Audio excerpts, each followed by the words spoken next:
मैं रवि कुमार, स्वागत है आपका रेनेशा आईएएस में। चलिए, जो झारखंड प्रारंभिक परीक्षा के पेपर 1 के इतिहास क्लासेस चल रहे थे उसके दूसरे भाग को हम लोग आज करते हैं। आज जो आपका होगा ताम्रपाषाण काल, कैलकोलिथिक एज और सिंधु घाटी सभ्यता होगा। सिंधु घाटी सभ्यता में कुछ थोड़ा बहुत बच गए हैं, उसे अगले क्लास में करा दिया जाएगा। देखिए, जैसा कि नाम से स्पष्ट है, ताम्रपाषाण काल यानी कि तांबा के साथ साथ पाषाण का भी प्रयोग जारी रहा है। ऐसा नहीं कि केवल तांबा का प्रयोग इस काल में होता था, लेकिन तांबा का प्रयोग शुरू हो चुका था। पहला इसका विशेषता था, और दूसरा जो विशेषता था इस काल के मृदभांड, वह थे रेड एंड ब्लैक वेयर। ये लाल और काले मृदभांड होते थे जिस पर सफ़ेद रंग की धारियां हुआ करती थीं कभी कभी। ये दो चीज़ को बहुत ज़्यादा इम्पोर्टेंस आप लोग दीजिएगा। बाकी कुछ और भी विशेषता है, लेकिन RBW और तांबा का प्रयोग, ये दो चीज़ सबसे इम्पोर्टेंट है। ताम्रपाषाण काल की एक विशेषता रही कि यह सिंधु घाटी से पूर्व, सिंधु घाटी के समकालीन और सिंधु घाटी के बाद हर अवस्था में यह प्राप्त हुआ है। हाँ, यह अलग बात है कि सिंधु घाटी सभ्यता का विस्तार जहाँ पर था उन क्षेत्रों में यह नहीं था, क्योंकि वह ज़्यादा डेवलप था और वहाँ पर कांसा का प्रयोग होता था। ताम्रपाषाण कालीन स्थलों को अच्छी तरह से समझ लीजिए, प्रश्न यहीं से रहते हैं। ताम्रपाषाण कालीन जो स्थल है वो राजस्थान, मध्य प्रदेश और महाराष्ट्र में है। राजस्थान के दक्षिण पूर्व भाग में है, यानी कि मध्य प्रदेश और गुजरात सेक्शन से लगे हुए पार्ट में है। और राजस्थान के प्रमुख ताम्रपाषाण कालीन स्थलों की अगर बात की जाए तो यह आहार, गिलुंद और बलाथल है। देखिए, आहार और बलाथल जो है वह उदयपुर जिला में है, जबकि गिलुंद जो है राजसमंद जिला में है। आप लोग जोड़ लीजिएगा, यहाँ नहीं लिखा हुआ है। और राजस्थान को कंप्लीटली जो कहा जाता है आहार, गिलुंद और बलाथल मिला के, तो उसको आहार संस्कृति कहा जाता है, जिसका काल था 2000 BC से 1400 BC। मध्य प्रदेश में 3 प्रमुख स्थल हैं, कैथा, एरण और मालवा।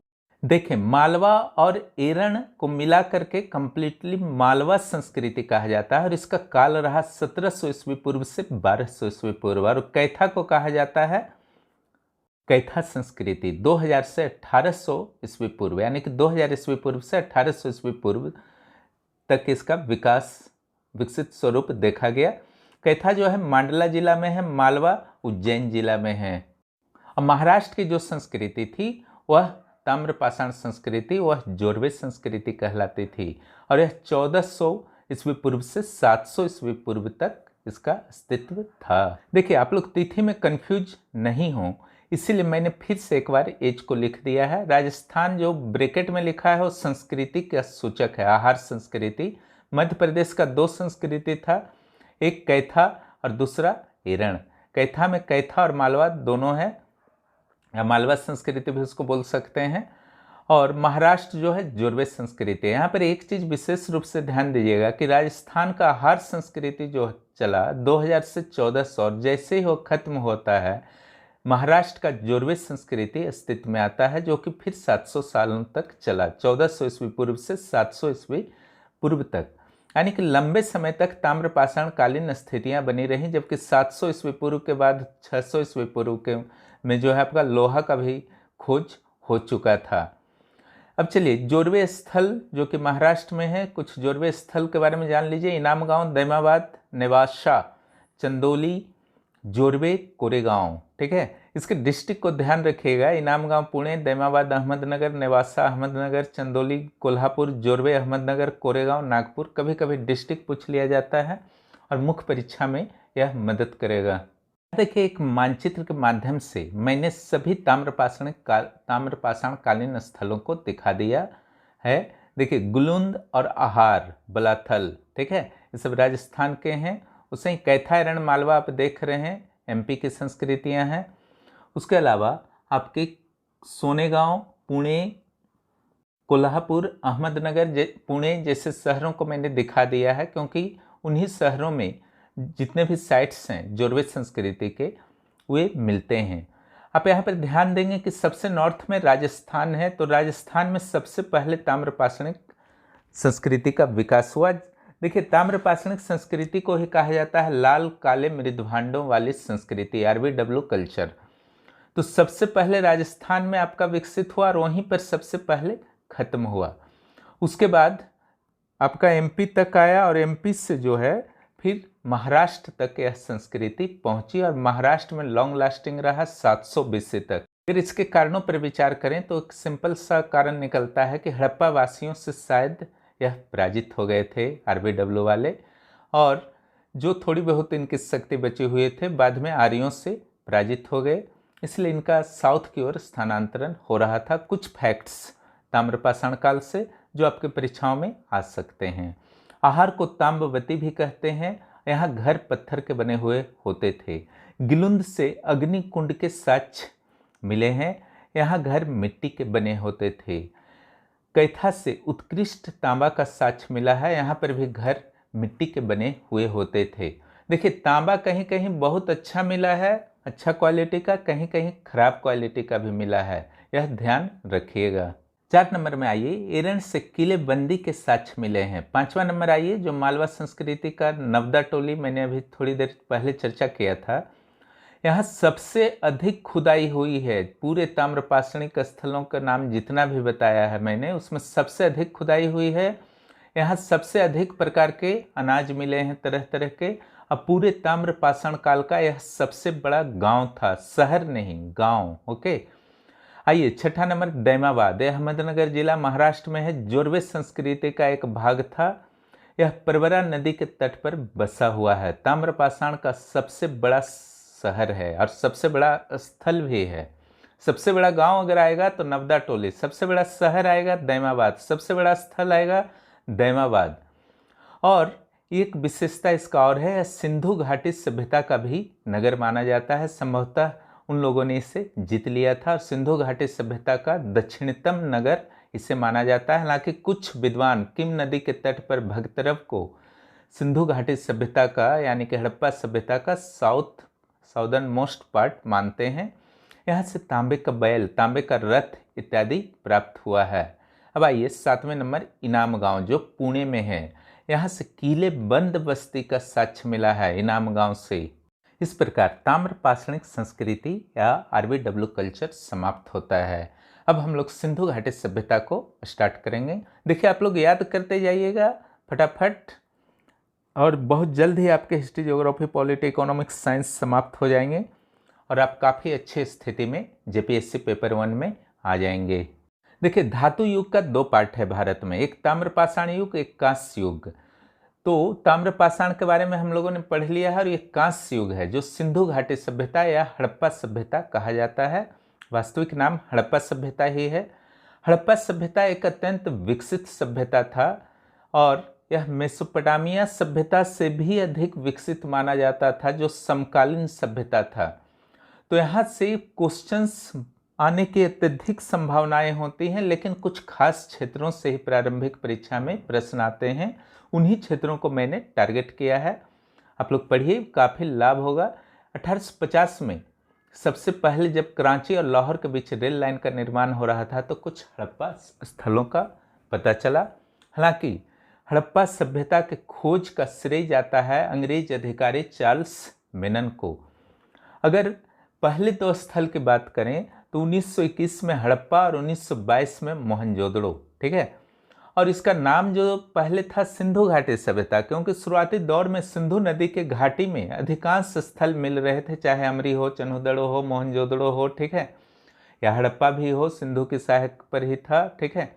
तो सारा का सारा, कोटदीजी हो, तो सारा का सारा सिंधु घाटी सभ्यता के कोस्ट पर ही मिल रहे थे। लेकिन धीरे धीरे जब घग्गर नदी पर मिलने लगा, गुजरात में, हरियाणा में, राजस्थान में, कश्मीर तक मिलने लगा, साउथ इंडिया में दैमाबाद, भगतरव, तब लगा कि यह नाम उचित नहीं है सिंधु घाटी सभ्यता, इसलिए नाम रखा गया हड़प्पा सभ्यता। यह भी मनमाने तरीके से नहीं रखा गया था। इतिहास में एक नियम है, अगर किसी सभ्यता, सिविलाइजेशन की खोज होती है और अगर कोई भी नाम निर्धारण करना मुश्किल हो जाता है तो उस स्थल के नाम पर रख दिया जाता है जिसकी खोज सबसे पहले हुई थी। और निश्चित रूप से यहाँ 1921 में दयाराम साहनी के द्वारा रावी नदी के बाएं तट पर हड़प्पा की खोज की गई थी, इसलिए इसका नाम हड़प्पा सभ्यता रखा गया। अब जानकारी देखिए चौथे नंबर में, इसका एरिया जो है पूरे हड़प्पा सभ्यता का 12,99,000 किलोमीटर स्क्वायर है, और उत्तर से दक्षिण अगर हम लोग बात करते हैं तो 1100 किलोमीटर की चौड़ाई में लंबाई में फैला हुआ है, और पश्चिम से पूर्व सूतका केंडोर से आलमगीरपुर तक 1600 किलोमीटर की लंबाई में फैला हुआ है। और हड़प्पा सभ्यता वासियों के पास अपने समुद्र तट भी थे जिसकी लंबाई 1300 किलोमीटर थी, ठीक है, जिसमें कई बंदरगाह थे, चाहे लोथल हो, सूतका गेंडोर हो, या सूतका को हो, प्रभासपट्टनम हो, बहुत सारे बंदरगाह थे। चलिए हड़प्पा सभ्यता के बाउंड्रीज को देख लेते हैं, चौहद्दी को देख लेते हैं, कहाँ से कहाँ तक यह विस्तारित था। तो मांडा से दैमाबाद, मांडा जो है जम्मू कश्मीर में चेनाब नदी के तट पर है, और दैमाबाद प्रवरा नदी के तट पर महाराष्ट्र में है। हालांकि साउदर्न मोस्ट पार्ट कुछ विद्वान भक्तरव को मानते हैं जो किम नदी के कोस्ट पर है, महाराष्ट्र में ही। और अगर ईस्टर्न का बात किया जाए तो सूतका गेंडोर है, एक बंदरगाह शहर था, वो पाकिस्तान में है, ठीक है, ईरान के बॉर्डर पर। और इधर अगर देखा जाए तो उत्तर प्रदेश में गंगा यमुना द्वापर आलमगीरपुर, आलमगीरपुर उत्तर प्रदेश में है। अब चलिए सिंधु घाटी सभ्यता का काल भी विवादित है। सर जॉन मार्शल जहां मानते हैं कि यह 3250 से 2750 ईस्वी पूर्व तक रहा, दोनों ईस्वी पूर्व है, वहीं व्हीलर का मानना है कि यह 2500 ईस्वी पूर्व से 1500 ईस्वी पूर्व तक रहा। लेकिन जब रेडियो कार्बन के साक्ष्यों को देखा गया तो पता चला कि 2350 ईस्वी पूर्व से 1750 ईस्वी पूर्व तक है, और एनसीईआरटी के अनुसार 2500 से 1800 बीसी है। अब प्रश्न उठता है कि अगर एग्जाम में आ जाता है तो क्या लिखा जाएगा। अगर सारा ऑप्शन दे दिया गया तो निश्चित रूप से आप एनसीईआरटी वाले को लिखेंगे, लेकिन अगर विशेष नाम दिया हुआ है कि रेडियो कार्बन के अनुसार, व्हीलर के अनुसार या मार्शल के अनुसार कब से कब तक सिंधु घाटी सभ्यता का अस्तित्व बना रहा, तो उसी के अनुसार आप डिसीजन लेंगे। चलिए सिंधु घाटी सभ्यता के कुछ प्रमुख नगरों और उन जिस नदी के तट पर हुए हैं उनका मैंने संकलन कर दिया है, और कुछ के ईयर्स और खोजकर्ता के नाम भी लिख दिए हैं। जितना का लिख दिए हैं उतना कम से कम याद कर जाइएगा, इतना से आ जाएगा। मोहनजोदड़ो सिंधु नदी के तट पर 1922 में आर डी बनर्जी के द्वारा, राखालदास बनर्जी के द्वारा खोज हुई। और कालीबंगा घग्गर नदी के तट पर 1951 में खोज हुआ है। धौलावीरा लूनी नदी के तट पर गुजरात में 1967-68 में। कोटदिज्जी सिंध प्रांत पाकिस्तान में है, सिंधु नदी के तट पर 1955 में फजल अली खान के द्वारा। मांडा चेनाब नदी के तट पर। रोजदी भादर नदी के तट पर गुजरात में। आलमगीरपुर हिंडन नदी के तट पर यूपी में। रंगपुर भादर नदी के तट पर गुजरात में एस.आर. राव। और आलमगीरपुर जो है वाई.डी. शर्मा। और प्रभासपट्टनम हिरण्य नदी के तट पर, ये भी गुजरात में है, सोमनाथ के पास ही है। एस.आर. राव, गुजरात वाले एस.आर. राव होंगे maximum. Most important site Harappa Ravi नदी के बाएं तट पर है। जेपीएससी मुख्य परीक्षा में आ चुका है। 1921 में दयाराम साहनी के द्वारा खोज किया गया था।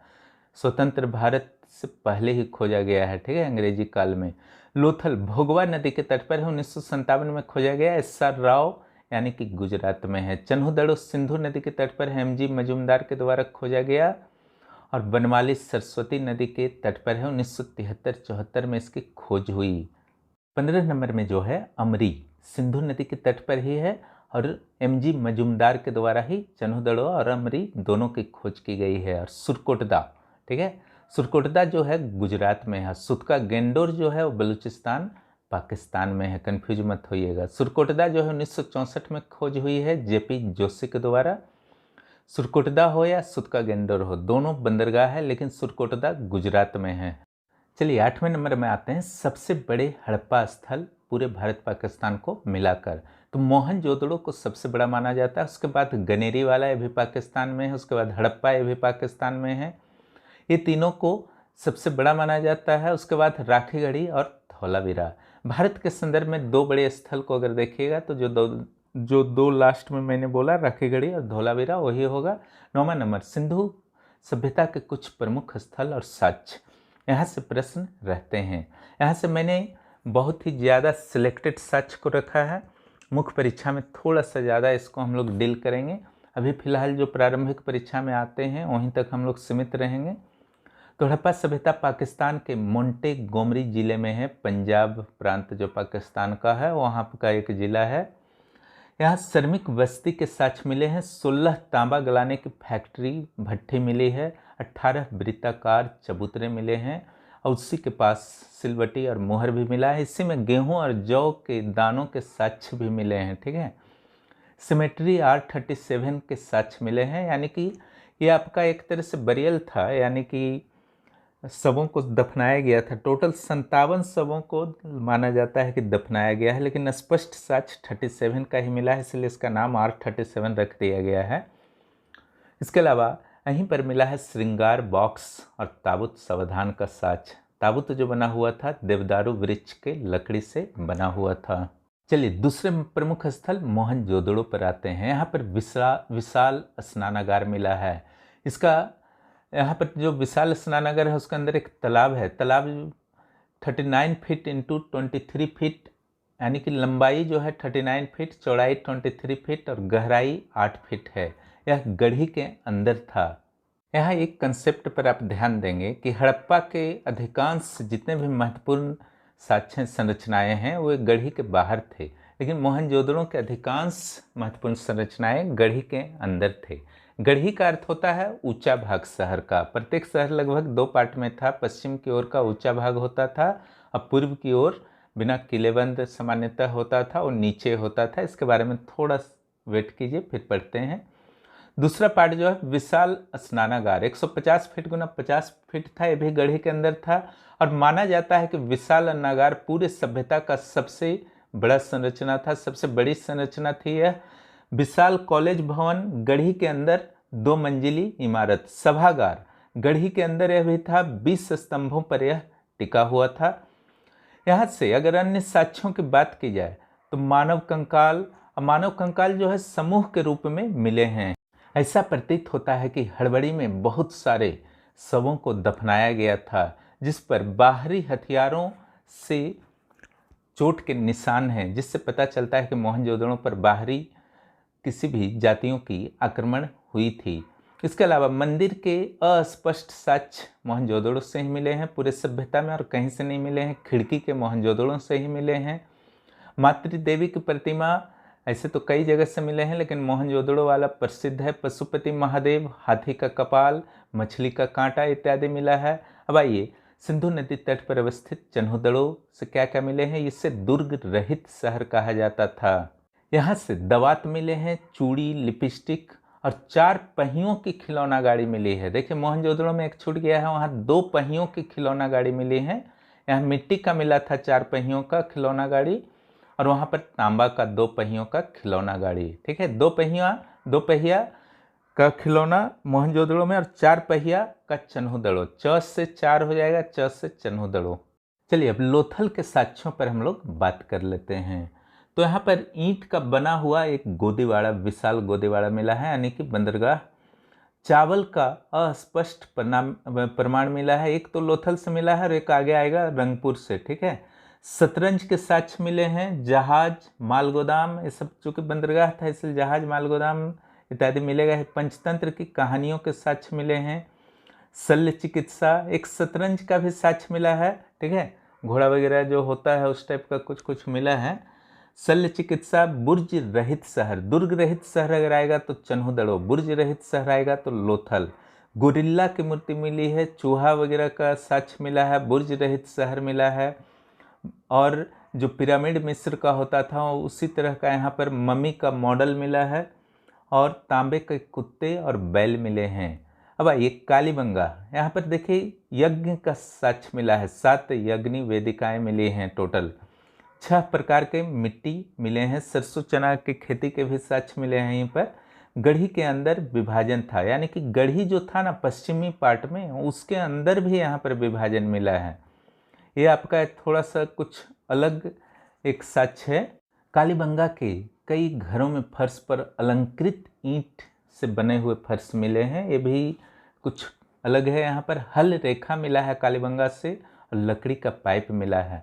और सबसे अधिक बुर्ज जो थे, बाउंड्री जो थे उस पर जो बुर्ज होता था रक्षा के लिए, वहाँ सैनिक रहते थे, तो अधिकतम बुर्ज जो है कालीबंगा से मिला है। चलिए बनमाली से क्या क्या साक्ष्य मिले हैं उसको देख लेते हैं। तो सबसे पहला तो यहाँ है हल आकृति के खिलौने, और जल निकास प्रणाली का स्पष्ट साक्ष्य बनमाली से मिला है। ठीक है, सरसों, चना इत्यादि के साक्ष्य के साथ साथ तिल का भी साक्ष्य यहाँ से मिला है। ठीक है, अब पीपल के वृक्ष का साक्ष्य मिला है, अब पहिया का साक्ष्य मिला है बनमाली से। रोपड़ से आ जाइए, मानव के साथ कुत्ते और बर्तन को दफनाने का साक्ष्य प्राप्त हुआ है। अमरी आते हैं, न कोई मुद्रा प्राप्त हुआ है, न ही कोई मातृ देवी की प्रतिमा प्राप्त हुई। इसका अर्थ है कि इसका अस्तित्व, अमरी का अस्तित्व हड़प्पा सभ्यता के जब पतन हो रहा था उस समय भी था, क्योंकि उस समय मातृ देवी की प्रतिमाएं प्राप्त होनी बंद हो गई थी। रंगपुर से चावल का भूसी और कच्चे ईंटों का दुर्ग प्राप्त हुआ है। एक तो आपका लोथल में आया था चावल का हल्का फुल्का साक्ष्य, दूसरा रंगपुर में। सुतका गेंडोर पाकिस्तान के बलूचिस्तान में एक बंदरगाह है ईरान बॉर्डर पर। सुतका गेंडोर से एक बर्तन में मानव भस्म को रखा हुआ भी साक्ष्य मिला है, जो पात्र सावधान के बारे में बताता है। चलिए सुरकुटदा के बारे में बात करते हैं। भी एक बंदरगाह था, यहाँ पर एकमात्र स्थल है जहाँ से घोड़े की हड्डी के साक्ष्य मिले हैं, हालांकि कुछ अस्पष्ट हैं। भव्य प्रवेश द्वार और सुरक्षा प्रहरी के कमरे के भी साक्ष्य मिले हैं। राखीगढ़ी आइए, मिट्टी का बना हुआ हल मिला है, और सबसे बड़ी बात थी कि राखीगढ़ी और दूसरा धौलावीरा, दो स्थान ऐसे हैं जो 3 भाग में विभाजित थे, है ना। ऐसे तो सामान्य रूप से 2 भाग में विभाजित होते हैं, लेकिन ये जो थे 3 भाग में विभाजित थे, राखीगढ़ी और धौलावीरा। और धौलावीरा से एक एक्स्ट्रा जो है 9 अक्षर एक क्रम में मिले हैं, जो वहाँ के वर्णमाला थे, पढ़ा तो नहीं जा सका है। और कोटदिज्जी जो है कच्चे ईंटों और पत्थरों के उपयोग जो है यहाँ पर नींव के रूप में किया गया था कोटदिज्जी में। और ये कोटदिज्जी का जो आपका ये विशेषता है, ना यहाँ कोई किलेबंदी है ना कोई विभाजन है। ठीक है, और कोटदिज्जी हड़प्पा काल के विकास से पहले भी अस्तित्व में था, अमरी और कोटदिज्जी। अब आइए नगरों के बारे में थोड़ा जान लेते हैं। हड़प्पा सभ्यता के नगर सामान्य रूप से 2 भागों में विभाजित थे। एक पश्चिमी भाग था जो गढ़ी पे होता था, जैसा कि डायग्राम में आप देख रहे हैं, थोड़ा ऊंचा होता था पश्चिम में। अब पूर्वी भाग जो था वो नीचा होता था। एक अंतर ये हुआ, और पूर्वी भाग माना जाता था थोड़ा सा इकोनॉमिकली वीक माना जाता था, गरीब माना जाता था, और गढ़ी का भाग उच्च माना जाता था। गढ़ी के पार्ट्स में कई तरह की सुविधाएं थी, जैसे गढ़ी के नगर जो थे वह किले बंद थे, वहाँ घर घर में कुएं होते थे, कांसे के बर्तनों का प्रयोग होता था, शौचालय होते थे घरों में, और भी कई तरह की सुविधाएं थीं। लेकिन ये ध्यान रखिएगा कि कालीबंगा, लोथल और सुरकोटदा 3 ऐसे शहर थे जिसके दोनों भाग किलेबंद थे। कालीबंगा, लोथल और सुरकोटदा दोनों भाग किलेबंद, और किसी भी शहर के दोनों भाग किलेबंद नहीं थे। क्लियर, केवल गढ़ी वाले भाग ही किलेबंद थे।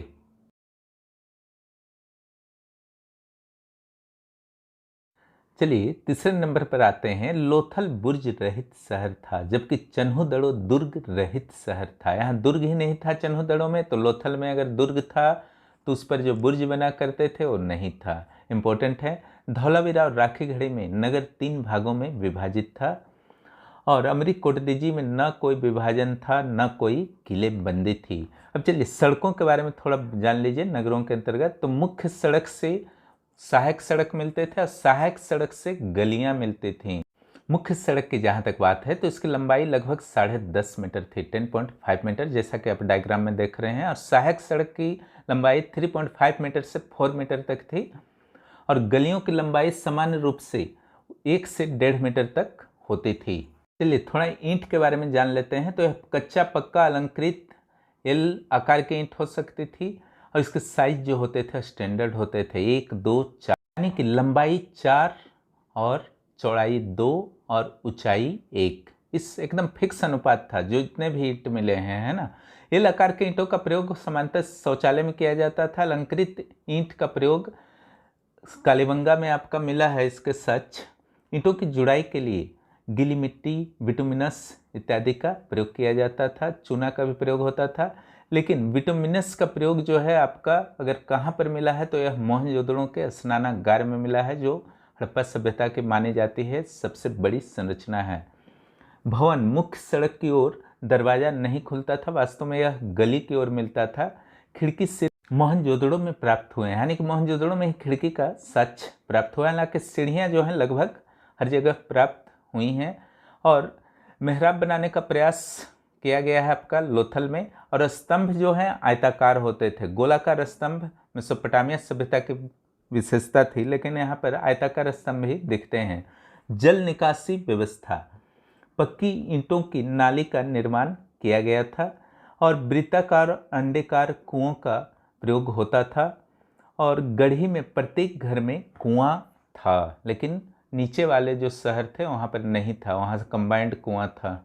सफाई व्यवस्था और प्रकाश व्यवस्था के भी पूरे साक्ष्य मिले हैं, विशेष रूप से मोहनजोदड़ो में। जगह जगह कूड़ेदान की उपस्थिति और मसालनुमा आकृति की उपस्थिति सड़कों के किनारे प्रकाश व्यवस्था की उपस्थिति बताते हैं। अब चलिए समाज के बारे में कुछ जान लेते हैं। उच्च वर्गों में शासक, पुरोहित, व्यवसायी, अधिकारी इत्यादि शामिल थे और यह मातृ प्रधान समाज था, यानी कि महिलाओं को अत्यधिक महत्व था, क्योंकि मातृ देवी की प्रतिमाएं अनेक जगहों से प्राप्त हुई हैं। मृदभांड का जहाँ तक बात था तो एक गढ़ी के घरों में मृदभांड जो होते थे धातु के होते थे, कांस्य के होते थे। और अन्य स्थलों पर अगर देखा जाए तो यह मिट्टी और बालू इत्यादि से बना हुआ होता था, चूना वगैरह भी प्रयोग होता था। यह हस्त निर्मित या चाक निर्मित हो सकता था। और हड़प्पा के बर्तनों पर लेख भी मिले हैं, चित्र वगैरह भी मिले हैं। इसके अलावा मछली के कांटे उस तरह का प्रयोग होता था, चाकू, छेनी इत्यादि का भी प्रयोग होता ही था।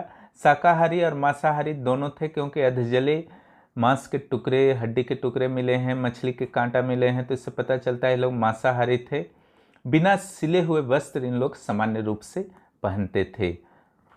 वस्त्र ऊनी या सूती कुछ भी हो सकता था। महिलाएं चूड़ियों का प्रयोग करती थीं, जो कांच, मिट्टी, शंख या सिलखड़ी का बना हुआ होता था। देखिए, कांच, मिट्टी, शंख, सिलखड़ी के लिए मैंने एक ट्रिक बना दिया है, किसमिस। ठीक है, इससे तुरंत याद हो जाएगा। चूड़ी पहने हुए कांस की नर्तकी मोहनजोदड़ो से मिली हैं। मोहनजोदड़ो से सिर्फ हार पहने हुए कांस के नृत्य करते हुए एक मूर्ति भी मिली है, जो पूरी तरह से नग्न अवस्था में है। चलिए प्रसाधन सामग्री देखते हैं।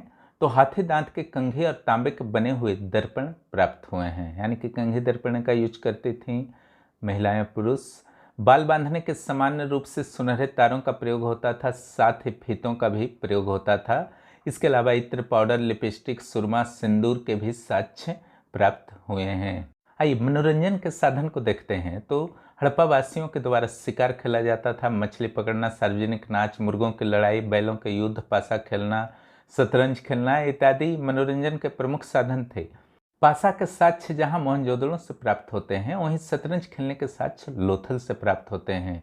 हड़प्पा सभ्यता के लोग यातायात के साधन के रूप में बैलगाड़ी और इक्के गाड़ी का प्रयोग करते थे। तांबा के बैल के साक्ष्य लोथल और कालीबंगा से मिले हैं, जबकि बैलगाड़ी के पहिए का साक्ष्य बनवाली से मिला है। इस सबसे पता चल रहा है कि इन लोग बैलगाड़ी का यूज करता था। मोहनजोदड़ो से 2 पहियों वाली कांसा का जो था, और चन्हुदड़ों से 4 पहियों वाली मिट्टी के साक्ष्य मिले हैं। बैलगाड़ी खिलौना टाइप का था। अल्बस्टर का पहिया लोथल से मिला है। अल्बस्टर जो है एक पत्थर है, उसी का पहिया बना हुआ है। हम लोग हड़प्पा सभ्यता के समाज का स्टडी कर रहे हैं। इसमें चिकित्सा भी आ जाएगा। लोथल और कालीबंगा से प्राप्त साक्ष्य से स्पष्ट है कि हड़प्पावासी शल्य चिकित्सा से परिचित थे और शिलाजीत, हिरण्यकशिंग, बारहसिंगा इत्यादि का प्रयोग चिकित्सा के लिए किया जाता था। हड़प्पावासी को यहाँ पर थोड़ा सुधार करके पढ़ लीजिएगा। हड़प्पा सभ्यता में मुख्य रूप से 3 प्रकार के सावधान प्रणालियाँ थी, जो मृतक संस्कार के लिए यूज किए जाते थे। पुण्य सावधान, आंतरिक सावधान और दाह क्रम। पुण्य सावधान जो होता था, गाड़ दिया जाता था, दफना दिया जाता था जमीन में। आंशिक सावधान पशुओं के लिए छोड़ दिया जाता था जंगल वगैरह में, फिर बचे खुचे पार्ट को जो है जमीन में गाड़ा जाता था। दाह कर्म समझ ही रहे हैं, अग्नि में जला दिया जाता था। साक्ष्य देखे जो सावधान से संबंधित मिले हैं, तो हड़प्पा में शव के साथ बर्तन आभूषण मिला है। रोपड़ में शव के साथ कुत्ता मिला है। सामान्य रूप से शव का सर उत्तर में और पैर दक्षिण में रखा जाता था, लेकिन कालीबंगा में शव का सर दक्षिण में और पैर जो है उत्तर में मिला है, यानी कि कालीबंगा में उल्टा मिला है। जबकि लोथल में शव का सिर पूर्व में और पैर पश्चिम में मिले हैं, जबकि पंजाब के रोपड़ में शव के पैर पश्चिम में और पैर पूर्व में मिले हैं। मोहनजोदड़ो से तीनों प्रकार का सावधान मिला है। लोथल से युगल सावधान मिला है। कालीबंगा से पेट के बल लेटा हुआ शव के साक्ष्य मिले हैं। जले हुए शव के साक्ष्य भी मिले हैं। हड़प्पा से जो मिले हैं शव के साथ बर्तन और आभूषण।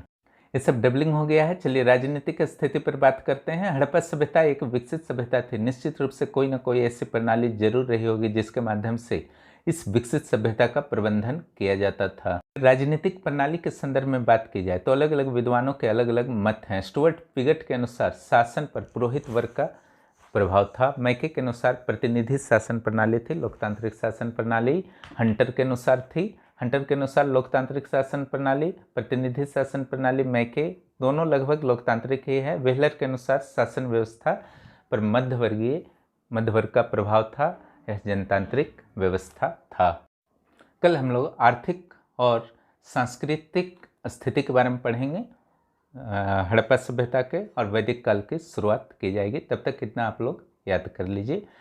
जो भी नए हैं चैनल पर, चैनल को जरूर सब्सक्राइब कीजिए और इसे आप लोग जरूर याद कर लें। और फिर मिलते हैं अगले वीडियो में।